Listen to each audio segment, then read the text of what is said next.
People देव की यह कथा। एक बूढ़ा ब्राह्मण था। वह हर रोज पीपल को जल से सींचता था। पीपल में से रोज एक लड़की निकलती और कहती, पिताजी, मैं आपके साथ जाऊंगी। यह सुनते सुनते बूढ़ा दिन ब दिन कमजोर होने लगा। बुढ़िया ने पूछा कि क्या बात है। बूढ़ा बोला कि पीपल से एक लड़की निकलती है और कहती है कि वह भी मेरे साथ चलेगी। बुढ़िया बोली, कल ले आना उस लड़की को, जहाँ 6 लड़कियां पहले से ही हमारे घर में हैं, वहाँ 7वीं लड़की और सही। अगले दिन बूढ़ा उस लड़की को घर ले आया। घर लाने के बाद बूढ़ा आटा मांगने गया तो उसे पहले दिनों की अपेक्षा आज ज्यादा आटा मिला। जब बुढ़िया वह आटा छानने लगी तो लड़की ने कहा कि लाओ माँ, मैं छान देती हूँ। जब वह आटा छानने बैठी तो परात भर गई। उसके बाद माँ खाना बनाने जाने लगी तो लड़की बोली कि आज रसोई मैं बनाऊंगी। तो बुढ़िया बोली कि ना, तेरे हाथ जल जाएंगे। लेकिन लड़की नहीं मानी और वह रसोई में खाना बनाने गई तो उसने तरह तरह के 36 व्यंजन बना डाले और आज सभी ने भर पेट खाना खाया। इससे पहले वह आधा पेट भूखा ही रहते थे।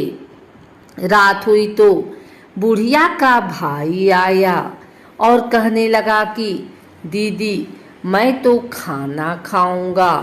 बुढ़िया परेशान हो गई कि अब खाना कहाँ से लाएगी। लड़की ने पूछा कि माँ, क्या बात है। उसने कहा कि तेरा मामा आया है और रोटी खाएगा, लेकिन रोटी तो सबने खा ली है। अब उसके लिए कहाँ से लाऊंगी। लड़की बोली कि मैं बना दूंगी और वह रसोई में गई और मामा के लिए 36 व्यंजन बना दिए।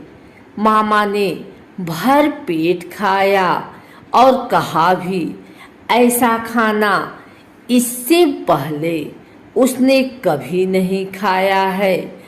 बुढ़िया ने कहा कि भाई, तेरी पावनी भांजी है, उसी ने बनाया है। शाम हुई तो लड़की बोली कि माँ, चौका लगा के चौके पर दिया जला देना, कोठे में मैं सोऊंगी। बुढ़िया बोली कि ना बेटे, तू डर जाएगी। लेकिन वह बोली कि ना, मैं ना डरूंगी, मैं अंदर कोठे में ही सोऊंगी। वह कोठे में ही जाकर सो गई। आधी रात को लड़की उठी और चारों ओर आँख मारी तो धन ही धन हो गया। वह बाहर जाने लगी तो एक बूढ़ा ब्राह्मण सो रहा था। उसने देखा तो कहा कि बेटी, तू कहाँ चली। लड़की बोली कि मैं तो दरिद्रता दूर करने आई थी। अगर तुम्हें दूर करवानी है तो करवा लो। उसने बूढ़े के घर में भी आँख से देखा तो चारों ओर धन ही धन हो गया। सुबह सवेरे सब उठे तो लड़की को न पाकर उसे ढूंढने लगे कि पावनी बेटी कहाँ चली गई। बूढ़ा ब्राह्मण बोला कि वह तो लक्ष्मी माता थी। जो तुम्हारे साथ मेरी दरिद्रता भी दूर कर गई। हे लक्ष्मी माता, जैसे आपने उनकी दरिद्रता दूर की, वैसे ही सबकी करना।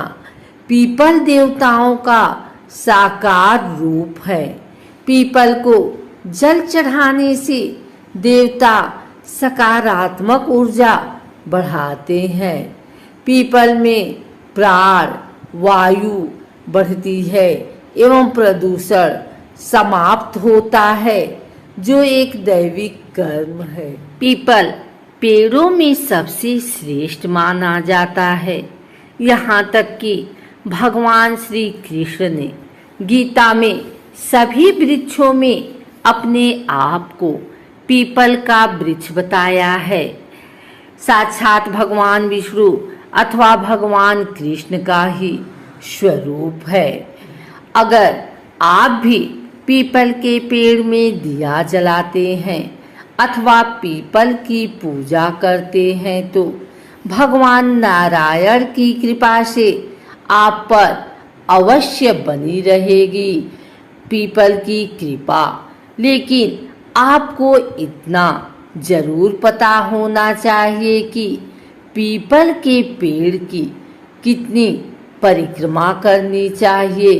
पीपल पर जल चढ़ाते समय कौन सा मंत्र बोलना चाहिए, पीपल की पूजा सुबह कितने बजे करनी चाहिए इत्यादि पीपल के पेड़ से जुड़ी धार्मिक एवं रहस्यमयी जानकारी हम आपको प्रदान करते हैं। आइए सबसे पहले जानते हैं पीपल की पूजा का महत्व एवं पीपल की पूजा के फायदे। उसके बाद हम जानेंगे कि पीपल के पेड़ की कितनी परिक्रमा करनी चाहिए। हिंदू धर्म में पीपल को साक्षात भगवान नारायण का ही स्वरूप बताया गया है। पीपल की पूजा करने का प्राचीन काल से विशिष्ट महत्व रहा है। पीपल की पूजा करने मात्र से भगवान नारायण एवं महालक्ष्मी की पूजा की जाती है। अक्सर लोग अमावस्या एवं पूर्णिमा के दिन पीपल की पूजा करते हैं। पीपल ही एक ऐसा अद्वितीय वृक्ष है जिसके नीचे गौतम बुद्ध से लेकर के विभिन्न ऋषि मुनियों ने अखंड ज्ञान प्राप्त किया है। पीपल के वृक्ष को देखकर हैरान होते हैं, क्योंकि पीपल का ही एकमात्र ऐसा वृक्ष है जो 24 घंटे ऑक्सीजन छोड़ता है। आइए जानते हैं पीपल की पूजा के फायदे। पीपल भगवान नारायण का स्वरूप है। पीपल में ही माँ लक्ष्मी का भी वास माना जाता है। पीपल के पेड़ में जल चढ़ाने के लिए विशेष बात का ध्यान रखना चाहिए कि सूर्योदय से पहले पीपल के पेड़ में कभी भी जल न चढ़ाएं। सूर्योदय से पहले पीपल का पेड़ देखना भी नहीं चाहिए और ना ही पीपल के पेड़ के पास जाना चाहिए। जब सूरज उग जाता है उसके बाद ही पीपल के पेड़ में जल चढ़ाना चाहिए। ऐसा शास्त्रों में उल्लेख पाया जाता है। सूर्योदय से पहले पीपल के पेड़ के पास जाने से अथवा पीपल के पेड़ की पूजा करने से, पीपल के पेड़ में जल चढ़ाने से, पीपल के पेड़ की परिक्रमा करने से घर में दारिद्र्य आता है। अतः सूर्योदय के बाद ही पीपल के पेड़ में जल चढ़ाना चाहिए।